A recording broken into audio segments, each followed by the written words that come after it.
네, 안녕하세요. 예스맨입니다. 여러분들의 구독과 좋아요로 이 채널이 유지되고 있습니다. 네, 영상 속도는 1.5배를 추천드리는 바이고요. 네, 이번에도 어떠한 소식이 나왔는지 같이 한번 내용을 보도록 하겠습니다. 네, 미국의 10월 컨퍼런스 보드 소비자 신뢰 지수가 예상치보다 상회하며 전월 대비 상승한 수치를 보여주기도 했었고요. CB에 따르면 10월에 소비자 신뢰 지수가 개선됨에 따라 3개월간의 하향 추세가 반전되었다라는 설명이 나온 게 있었고, 단기 인플레이션이 13년 내 최고치를 기록했음에도 주택, 자동차, 주요 가전 등의 구매할 소비자의 비중이 증가했다며 소비 지출이 올해 계속 강할 것이라는 분석 수치도 나와주고 있다고 합니다. 그리고 10월에 리치먼드 연은 제조업 지수가 예상치보다 큰 폭으로 상회했고 전월 대비 또한 증가한 수치를 보여주었다고 하는데요. 리치먼드 연은에 따르면 기업들은 원자재 재고가 너무 낮다라고 보고 있으나 앞으로 몇 달 안에 상황이 개선될 것으로 낙관했다라는 분석이 나와주고 있고요. 한편 고용지수 증가도 1년 나는 여전히 해소되지 못할 것이다라는 내용도 나와주고 있습니다. 그 다음으로 CS 주택가격 지수도 상당히 좋은 흐름을 보여주고 있다라는 측면이 있게 되겠고요. 여기에서 S&P에 따르면 미국의 주택시장의 강세는 코로나 영향과 교외 주택 수요가 증가를 하면서 발생했다라는 점을 강조를 했다라고 합니다. 그리고 달러 인덱스 추이는 93.95를 기록을 했다라고 하는데요. 미 국채 10년물 금리 하락이 위험자산 선호 심리 강화에 따른 증시 강세도 예정된 10월의 ECB 통화정책 회의와 차주에 예정된 11월 미 FMC 회의 등에 따른 영향을 좀 끼쳤다라는 내용과 그리고 금 가격 추이는 온스당 1792달러 선에 마감을 보여주었다라는 내용이 있었습니다. 인플레이션에 대한 우려가 최근 금 가격 상승세에 견인을 했고 단기 급등에 따른 차익 실현 및 달러의 강세에 영향을 좀 끼쳤다라는 내용과 유가는 1% 상승한 배럴당 84.6달러 선에 마감을 보여주었다고 하는데요. 이란의 핵 합의의 논의에 재개 가능성이 부각된 점과 그리고 오펙 산유국들이 기존 계획 수준을 그대로 증가를 합의할 것이다라는 기대감 때문에 상승을 또 보여주었다라고 합니다. 그러니까 오펙 산유국들도 여기에서 좀 더 감축을 하고 싶다라는 생각도 있겠지만 여기에서 당연히 바보들이 아니기 때문에 여기서 너무 강세가 나오게 되면 그게 단기적으로는 호재이겠지만 장기적으로 봤을 때 유가에 미친 영향도 별로 좋지 못할 것이기 때문에 오히려 스태그플레이션 쪽으로 더욱더 가세시킬 수 있는 가능성도 있기 때문에 오히려 이런 결정을 또 내리 측면도 없지 않아 있는 것 같습니다. 그 다음으로 코인에 대한 소식인데요. 미국의 FDIC가 은행 가상자산 사업 지침을 만든다라는 내용이 있었고요. FATF 가상자산 사업자 정의, 자금 이동 규칙 등의 내용이 28일 기준으로 나온다라는 내용이 있었습니다. 아마 더욱더 뚜렷한 내용이 담길 것으로 보여진다. 특별한 내용이 여기서 추가되거나 그러지는 않을 것 같고요. 영국의 이코노미스트의 NFT 99.9 이더리움에 낙찰이 됐다라는 내용이 또 눈에 들어오기도 했었고요. 그리고 유니스왑이 누적 거래량이 5천억 달러에 돌파를 했다라는 점과 미 연방 예금보험공사 의장이 은행의 암호화폐 보유 방법을 모색 중이다라고 해서 커스터디 부분 이미 그 전에 했던 은행들도 꽤 많이 있고 오히려 그렇게 못했을 경우에는 해당에 있는 회사와 파트너십을 맺던지 아니면 지분 인수를 통해 가지고 그렇게 해가지고 짝짝꿍 하던지 지금 그거를 이미 2019년도에서 2020년도 사이에 다 끝내놨습니다. 그 다음으로 영국의 디지털은행 레볼루트가 미국 이용자 대상 수수료 재료 거래 서비스를 실시하겠다라는 내용이 또 있었고요. 미국 이용자는 해당 서비스를 수수료 없이 한 달에 20만 달러까지 거래할 수 있다는 점이 있었고 이 밖에 최대 1200달러의 ATM 인출 및 10회 국제 송금 혜택이 주어지게 되며 레볼루트의 미국 CEO인 론 올리베이라는 미국 이용자가 해당 서비스를 통해 해외 지인에게 자유롭게 송금을 하고 금융시장에서 거래할 수 있도록 지원을 할 것이다 라는 내용이 또 담겨져 있었고요. 스카이 브릿지 캐피탈이 투자자 대상 크라켄 투자 제안을 했다라는 내용이 또 눈에 들어오기도 했습니다. 그리고 어도비가 포토샵 창작물 NFT 발행을 지원하겠다라는 내용이 있었고요. 위메이드가 미르포 글로벌 동시 접속자 수가 100만을 돌파하면서 위메이드 주가가 어떻게 되는 줄 아십니까? 이렇게 가고 있습니다. 예, 굳이 제가 이걸 띄워드리지 못했던 부분은 좀 양해 부탁드리겠지만 궁금해 하시는 분들은 요거 같이 보셨으면 좋겠어요. 예, 따로 검색을 해보시면 답이 나오기 때문이죠. 그 다음으로 전혀 섭바라라고 해가지고 또 여기에서 또 보이는 또 하나의 게임 회사가 있었으니 그 게임 회사는 네오위즈가 또 요거 좀 분위기가 심상치 않은데 해가지고 또 비슷하게 또 따라가다 보니까 또 그 회사 주식도 엄청나게 또 재밌게 흘러가고 있습니다. 그래서 그 이야기를 또 여기서 살을 붙여서 설명을 또 해드려야 되겠죠. 오늘 내용 잘 배워두시면 꽤 많이 쓸만하실 걸로 보여지고요.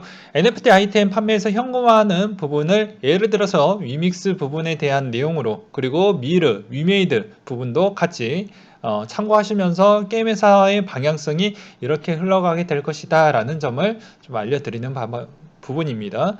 네, NFT 아이템은 게임적 아이템 획득, 위닉스 덱스에서 매도, 토네이도 코인을 얻게 되고 위믹스 크레딧을 변환을 해서 위믹스로 변환을 하고 위믹스 매도를 현금화한다. 이거는 게임을 해보시면 알 거예요. 그리고 게임 플레이 중에 토네이노 코인을 얻고 위미스 크레딧으로 변화하거나 위미스로 변화해서 위미스 매도를 현금화하는 방식이 두 가지 방식이 있다고 합니다. 그리고 이메이드에서 여기에서 거래가 될 때마다 변환 시 거래 수수료를 얻는 부분도 있다고 하네요. 그래서 여기에서도 볼 수가 있겠죠. 그래서 이제 쭉쭉쭉 간단한 내용으로 좀 이야기를 하도록 하겠습니다. 그러면 이 게임에서 저번 시간에 흑철에 대한 이야기를 좀 다루었죠. 여기서는 흑철이라는 게임 속에 있는 미르 게임에 거기에 흑철이라는 걸 채굴을 해서 아이템에 딱 바르든지 아니면 내가 요거를 돈벌이로 이용을 하든지 그렇게 할 수가 있다고 했어요. 그래서 여기에서도 또 보시게 되면 흑철을 채집 그리고 드레이커 바로 되든지 일정 수량을 박스로 붓고 덱스에 매도를 해서 위믹스 크레딧으로 변환한 뒤에 위믹스로 변환을 하고 위믹스로 매도를 현금화하는 전략이 있다 라고 되어져 있습니다. 그래서 요거 대충 야 그거 도대체 얼마 하면 어느 정도 나오는데 쥐꼬리만큼 나오는 거 아니야? 라고 할까봐 요거 또 계산했던 분이 있었어요. 자, 미르포에서 흑철 한 개를 캐면 약 10초의 시간이 들고 아이템 착용 여부에 따라 5초까지 혹은 그 이상 줄일 수가 있다. 그러니까 또 발라 제낀다라는 것이죠. 계속 발라 제껴야 됩니다. 그리고 여기서도 10초에 5초 별거 아닌 것처럼 보이지만 하루 종일 캔다라는 가정으로 돌렸을 때 엄청난 차이가 있다. 라고 되어져 있죠. 흑철은 5개 종류이며 한번 캘 때마다 가로 안에 숫자에서 10개 내외로 많거나 적게 캘 수 있으며 일반 고급 희귀 그리고 영웅 전설에 따라서 채굴의 규모 양이 다르다라고 합니다. 네. 그러니까 대부분 많이 발라야 되겠죠. 그 다음에 마방지는 1시간 반, 비정봉은 1시간 반 30분, 흑철보다 약 2배 많이 한꺼번에 캘 수 있다. 뭐 이런 옵션적 조항을 주어야지 그 효과 부분에 따른 인센티브라고도 볼 수도 있겠죠.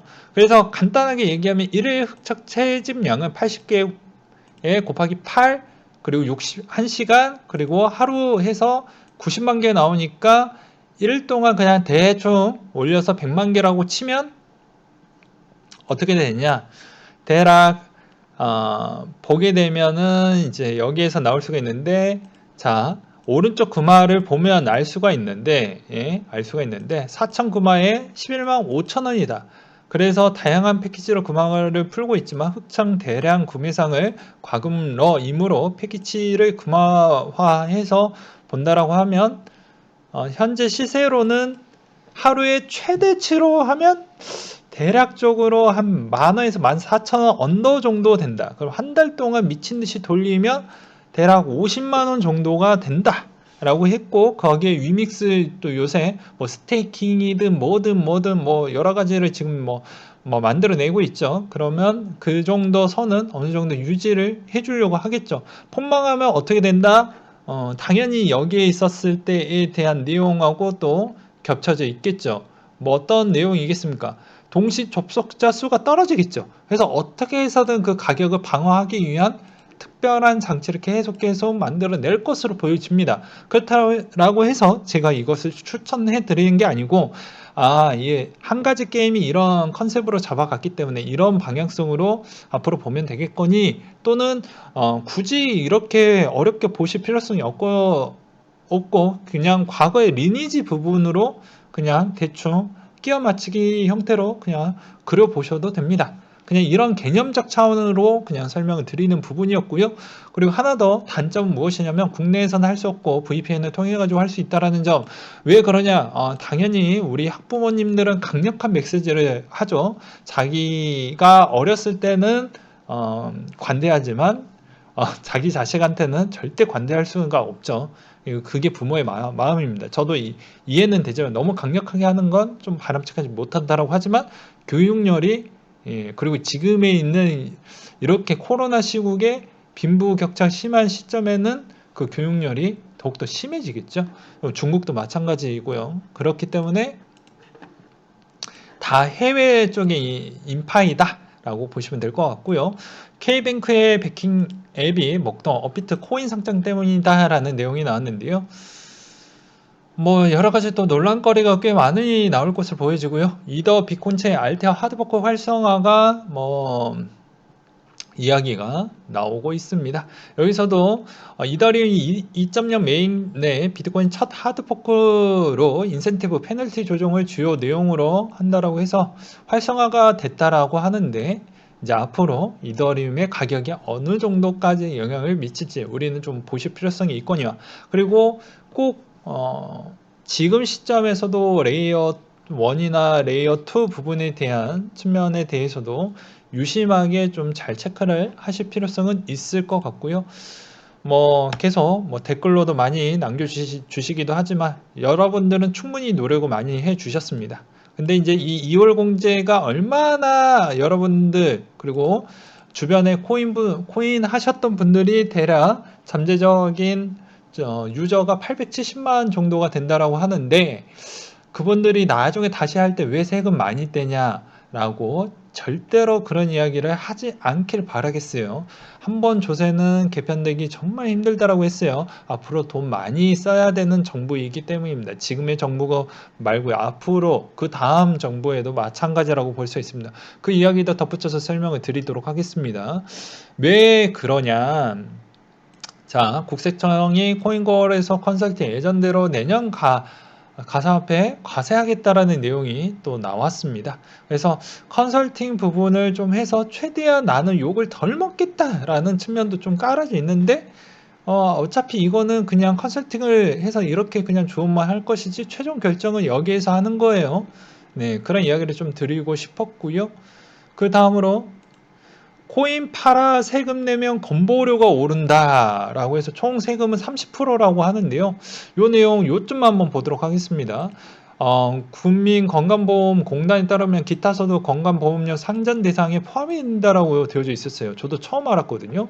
기타 소득세 부분도 포함이 된다라고 합니다. 그래서 문제는 지역 가입자가 좀 문제가 된다라고 되어져 있습니다. 이걸 기억을 해주셨으면 좋겠는데요. 자, 만약에 6억 원 정도 시세 차익이 났다라고 가정을 하고 장기 요양 보험료까지 최대 월 400만 원에 가까운 건강보험료를 내야 된다. 그러면 이걸 12개월까지 계속 그 다음 돌아오는 11월까지 해서 12개월에 한 사이클을 돌아야지만 다시 건강보험이 재조정이 되니까, 이거 그대로 때리면 이렇게 되겠죠. 4,800만 원이 되고 거기에 세금 1억 3,200만 원 합치니까 총 1억 8천만 원을 납부를 해야 되는 그지 같은 부분이 나오게 되는 측면이 있습니다. 우리는 흔히 알고 있는 그냥 기타 소득세 20%, 지방세 2% 합쳐서 22% 내는 걸로 저도 알고 있었지만, 최근에 요거를 저도 또 놓쳤네요. 아무튼 이런 부분을 보게 되면 우리는 과연 코인에서 단기적으로 수익만 내고 과연 튈까요? 다시 사이클해서 이 코인 시장 다시 급등하는 시점이 왔었을 때 이 사람들 다시 왔었을 때 그 들어온 기분은 어떻게 또 할까요? 그거는 당연히 이 사람들이 어리석음이 이겠죠. 예, 우리가 가져갈 수 있는 투자적 수단은 매우 계속 적어지고 있기 때문인데 그거를 지켜내지 못했다라는 걸 나중에 깨달아 봐야 의미가 없다라는 것인데요. 저는 그런 이야기를 매번 이야기를 드리기도 했었고요. 그 다음에 업비트 원상 명확해졌다. 유니스왑, 셀러, 알고랜드, 에이브 뭐 이런 형태인데 이제 이분의 주장은 간단하게 이제 업비트가 최근에 한번 원화 거래 부분을 좀 많이 걸러냈죠. 예, 기존에 뭐 당연히 거래소에 따른 앞으로의 라이센스를 다시 유지를 하기 위해서 그리고 FATF에 대한 트래블 중수에 따른 그런 지침 사항들을 좀 지켜내기 위한 부분이 좀 깔아져 있었습니다. 그래서 KYC AML을 동시에 진행하면서 문제 있는 코인 부분에 따른 또 여러 가지 지적 대상을 또 받으면서 정리가 됐었고 정리가 되다 보니까는 당연히 그만큼 거래량이 또 많이 줄어들 수가 있기 때문에 요새 유망하고 조금 괜찮은 애들 위주로 다시 한번 상승을 쭉쭉 해주고 있는 실정입니다. 그래서 이분의 부분은 뭐 그런 내용입니다. 자, 오피트 원산 트렌드가 튼실한 놈 유망주 한계 7대3 비율이라고 특징이라고 내가 옛날에 이야기했던 적이 있었다. 이분의 이야기입니다. 제 이야기가 아니고 그래서 디파이라서 부담이 있을 거라고 보고 그러면 이제 그 다음 자리로는 아무래도 요 중에 이제 알고랜드가 좀 높아지는 거 아니냐 뭐 이런 이야기가 있어요. 네, 보게 되면 그래서 알고랜드가 앞으로 좀 상장 가능성이 제일 높지 않겠냐 라는 뭐 그런 의견을 뭐 재미삼아 올려주셨던 것 같은데 뭐 어떻게 보면은 뭐 틀린 이야기일 수도 어떻게 보면 뭐 요것도 참고해 볼 만한 사양일 수도 있겠죠. 그냥 재미삼아 한번 보셨으면 좋겠고요. 그 다음으로 또 뭐 요런 내용이 있었습니다. 개봉동 개봉이라고 해서 닉네임을 가지셨던 분이 요 내용을 가지고 와 주셨는데요. 요거 정말 중요하거든요. 그래서 제가 왜 11월 중순 정도로 이야기를 했던 이유가 있었고 원래는 11월 초, 11월 중순 이 부분도 이게 조금은 영향을 많이 줄 것으로 보고 있었습니다. 네, 11월 바네크 현물 ETF 발표 모든 게 달렸다. 라고 해서 이게 이제 안 되면 이제 엄청나게 좀 흔들릴 것으로 보여지는데 이게 이제 현물 ETF가 12일 정도라고 합니다. 그래서 거의 저도 비슷한 형태를 좀 보고 있는데 아마 쉽진 않을 것으로 보여지고 웬만하면은 저는 뭐 이런 의견을 좀 드리고 싶습니다. 지금에서 어느 정도 구간에서 수익을 내셨던 분들은 어느 정도 자기의 주관대로 나는 요 정도 정도면 좀 먹으려면 여기서 좀 승차를 했던 부분에 일정 수익을 챙겨 먹고 그 다음 시즌을 좀 바라보는 관점으로 보시는 게 낫지 않을까라고 저는 설명을 드리고 싶습니다. 왜 그러냐면 뭐 조금 더 가져가셔도 상관이 없겠지만 웬만하면은 이 11월 초와 중순 부분에 있었을 때 어느 정도 추세적인 부분은 아직은 유효하긴 하겠지만 여기에서 지탱을 못할 확률도 꽤 많이 높기 때문에 여기에서 여러분들에 대한 의견은 상당히 조금 겁을 먹을 수도 있을 것 같아요. 특히나 알트 같은 경우에는 더 그럴 것 같습니다. 개인적으로는 제가 바라보는 주관적인 차트 흐름을 보았을 때는 장기적인 또 중기적인 부분에 그렇게 이제 시간적 여유가 별로 없습니다. 오히려 도미넌스 추이가 더 빨리 올라갈 수 있겠다라는 형태가 좀 보여지기 때문에 웬만하면 최대한 좀 내려갈 때 알트가 좀 더 올라가 줬으면 좋겠다라는 그런 이야기를 좀 많이 했잖아요. 근데 예상 대비보다는 또 그렇게 흘러가지 못하고 있기 때문에 좀 안타깝다. 그래서 저는 오히려 지금에서 수익을 내셨던 분들은 그냥 어느 정도 좀 일부 털고 가시는 게 낫지 않겠냐. 저는 약간 위험성이 있게 11월 저번에 중순 부분에 있었을 때 초나 아니면 중순 부분은 거의 어느 정도 내려놓고 거기서 더 간다고 해도 저는 제 거 아니다. 내 거 아니다. 그리고 저는 어깨 라인에서 그냥 끊어칠랜다. 이런 형태로 좀 보려고 합니다. 그리고 여기에서 여러 가지 또 희망적인 부분이 있는데 그거는 또 12월 정도나 11월 정도 때 이야기를 좀 해드리려고 합니다. 왜냐하면 지금은 좀 애매하기 때문에 굳이 언급드리기가 좀 그렇다라는 이야기를 좀 드리고 싶고요. 그래서 희망적인 부분은 여러분들이 이제 결정을 해야 되는데 여기서 어느 정도 하락을 감사하고 11월 달을 맞이를 할 거냐 아니면 여기서 챙겨 먹을 거냐 각자 한번 생각을 해보셨으면 좋겠습니다. 저는 성동을 하는 게 아니고 저도 똑같이 투자를 하고요. 저도 제 돈 관리 제가 하기 때문에 저는 저에 따른 소신적으로 이야기를 드렸던 부분입니다. 그래서 그런 측면이 있고 그게 바네크 부분과 그리고 이번에 이렇게 조정이 많이 나왔던 건 저번에도 말씀드렸다시피 이 비트코인 CM이 선물 부분에 따른 만기에 가까워진 시점에 있었을 때 많이 나오게 됩니다.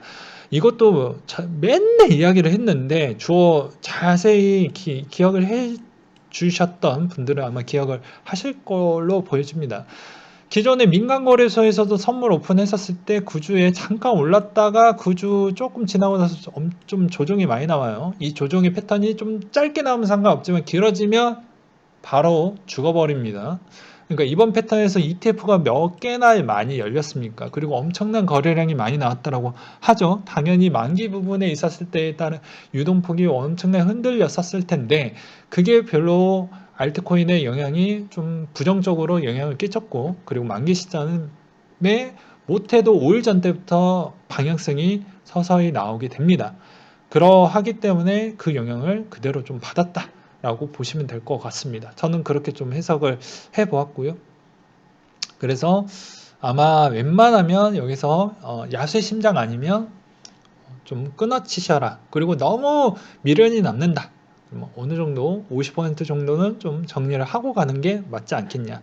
왜냐면 맨날 구독자님들이 저를 너무 많이 믿고 저랑 비슷한 패턴으로 가려고 하겠지만 제가 조언을 드리는 메시지는 요 정도 선에서 끊어치는 게 낫지 않겠냐라고 저는 말씀을 드리고 싶습니다. 왜냐하면 저는 이미 수익을 챙겨놨고 여러분들 수익을 또 못 챙겼던 분들이 분명히 계시기 때문에 웬만하면 여기에서 어느 정도 지분을 조금은 더 매도를 하는 게 맞지 않을까 싶어요. 저는 여기에서 좀 더 기다렸다라고 해도 어차피 저는 매수 구간대가 평단이 꽤 높은 편이 아니기 때문에 뭐가 됐든 간에 수익권입니다. 그래서 비트 부분만 6월 달에 한번 8월 달에 한번 매수했던 부분은 거기에서 충분히 수익권이기 때문에 그 라인 때까지는 아직 올려면 멀었기에 어느 정도 초준순 부분까지 좀 기다렸다가 매도해도 수익은 좀 적어져도 그거 감수하고 그냥 기다리는 것인데 여러분들에 대한 평단은 또 제가 잘 모르잖아요. 그래서 웬만하면 챙겨 먹어라. 저번에도 이야기를 했듯이 이 6만 대까지 올라오고 나머지 알트 부분도 충분히 어느 정도 회복을 했으면 최대한 좀 끊어치시라고 제가 계속 강조를 드렸기 때문에 저에 대한 조언에 대한 메시지는 알아서 적용시키고 싶으신 분들은 그렇게 하셔도 되고 그렇지 않고 한다라고 하면 기다려 보시는 것도 맞겠죠. 그 선택은 여러분들의 돈은 여러분들이 지키는 겁니다. 제 돈은 제가 지키는 거고 제 소신권, 제 돈은 이때까지 이런 형태로 해서 손실 그대로 쳐맞고 또는 수익도 그대로 쳐맞고 그렇게 해가지고 제 했죠. 남 탓하고 싶지 않기 때문에 제 소식권 공부를 해서 이때까지 그런 결과값을 내놨습니다. 그러니 여러분들도 후회 없이 하려면 여러분들 직접 선택하고 결정하고 그렇게 진행을 하셨으면 좋겠어요.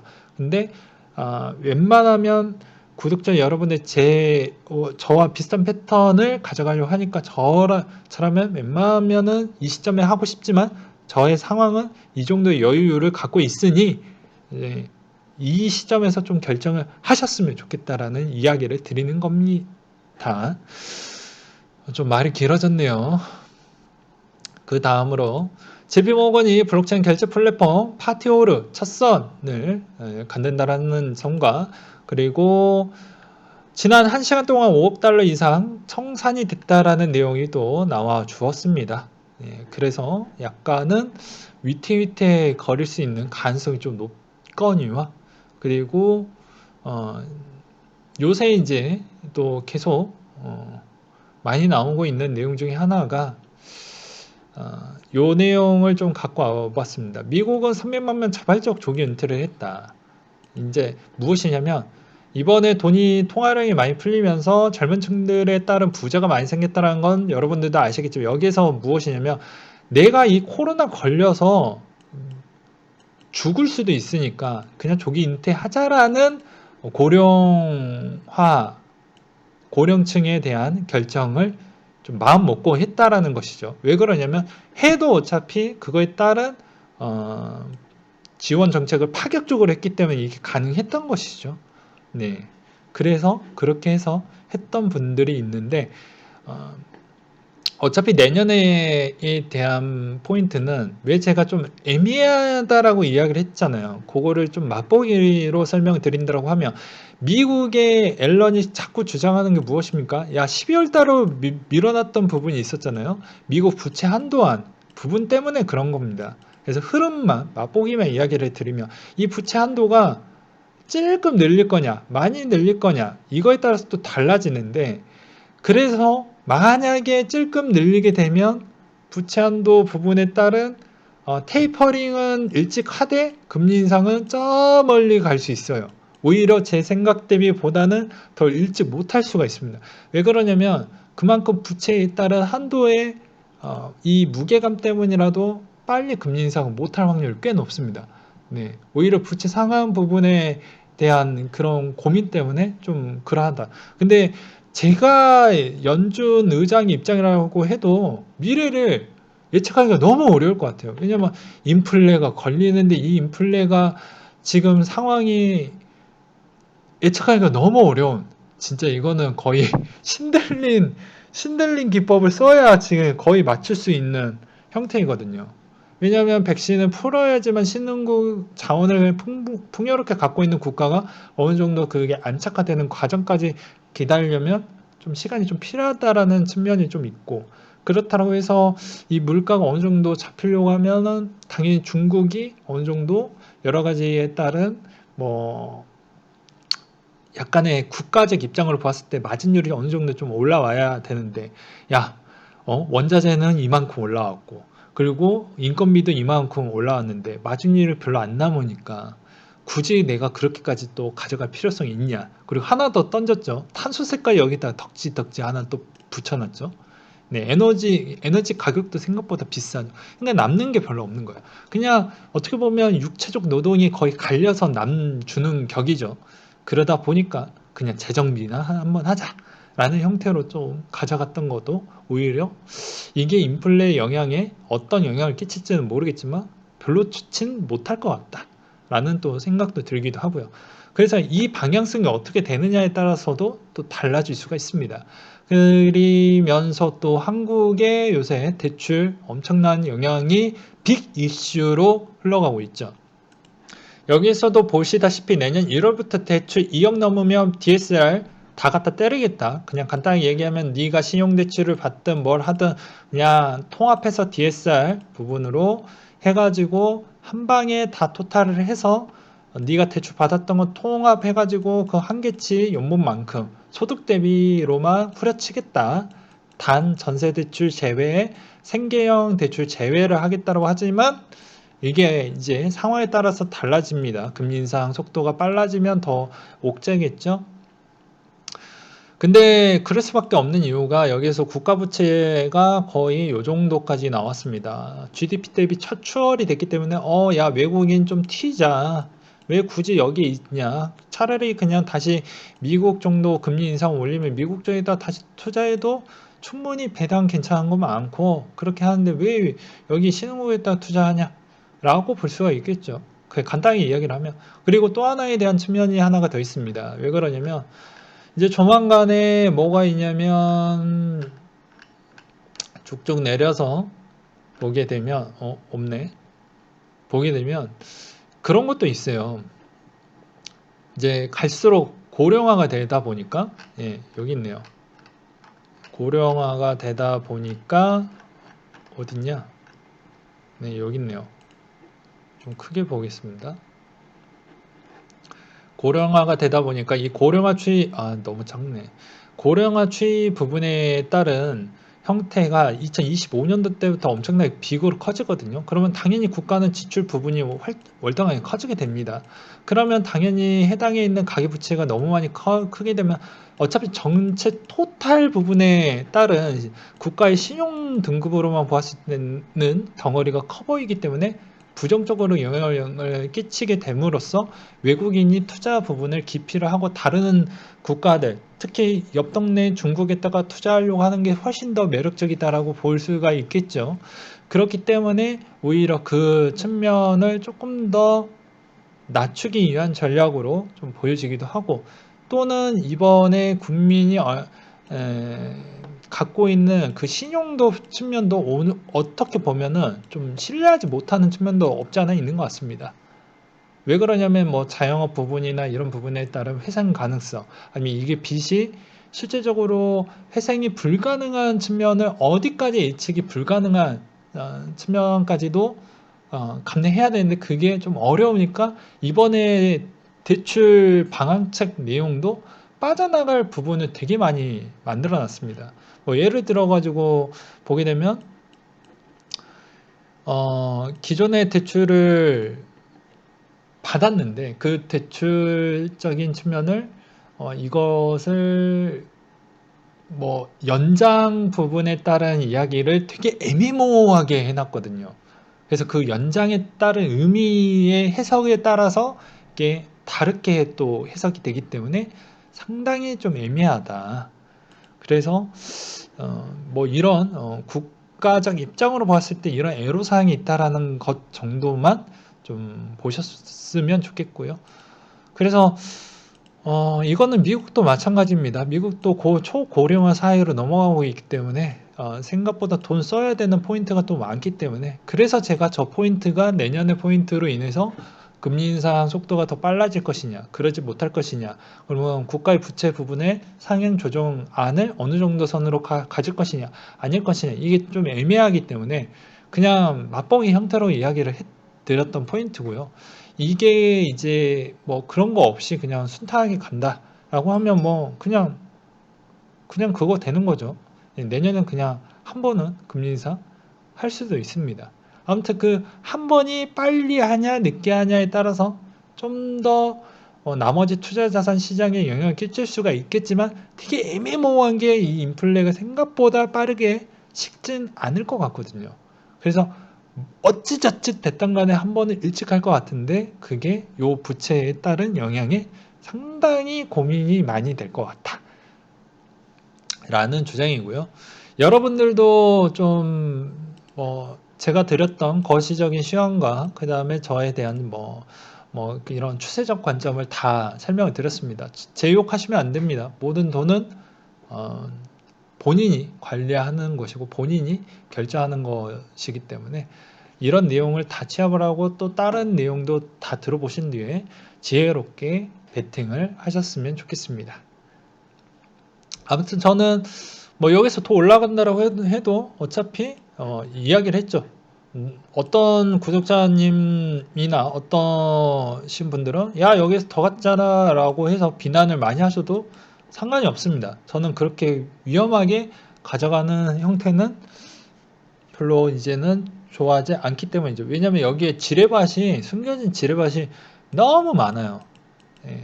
너무 많기 때문에 그럴 바에는 차라리 최대한 리스크를 좀 줄이고 차라리 약간 좀 길게 시황을 좀 길게 좀 가져가면서, 그리고 매매를 어느 정도 약간은 쉼표를 좀 가져가되 정보는 계속 들으면서 이제 시점과 타점만 좀 보는 거죠. 깊이 푹 찍는 타이밍이 분명히 많이 있다고 했습니다. 한 번은 테이퍼링 때 줍줍하면 되니까 현금 충분히 아껴두시라고 이야기를 했었고, 첫 번째 금리 인상 언젠가 한 번은 올 거니까 그때 한번 쓰자라고도 이야기를 미친 듯이 했기 때문에 꼭 올해에서 꼭 내 인생을 바꿔보겠다, 뭐 그렇게 하실 필요성이 없어요. 굳이 이번 패턴에서 충분히 수익을 냈던 부분 여기서 더 손실률이 수익에서 최종 총 수익 대비해서 더 많이 깎이지 않는 형태로 관리하는 게 더 중요할 수도 있으신 분들도 분명히 있을 겁니다. 또 그렇지 못하시는 분들도 있겠죠. 물론 4월, 5월 달에 못 챙겼던 분들은 지금은 좀 미련이 많이 남고 아쉽고 그랬을 수도 있어요. 그렇지만 시장은 피도 눈물도 없고 감성을 해서 너 그렇게 손해 봤으니까 내가 좀 더 여기에서 좀 더 올려줄게. 그런 시장이 아니에요. 그렇게 감성이 풍부한 시장이 아니라는 겁니다. 남을 위해주는 시장이 아니에요. 피도 눈물도 없고 그냥 진짜 냉철하게 딱딱딱 끊어서 다 청산시켜버리는 그런 시장입니다. 그래서 절대로 본인의 주관대로 본인이 결정한 대로 본인이 그것을 또 감내하셔야 되고 감당해 내셔야 어떤 꼭 코인이 아니더라도 어떤 부동산 투자가 됐든 뭐가 됐든 그렇게 마음속에 응어리가 맺히지 않아요.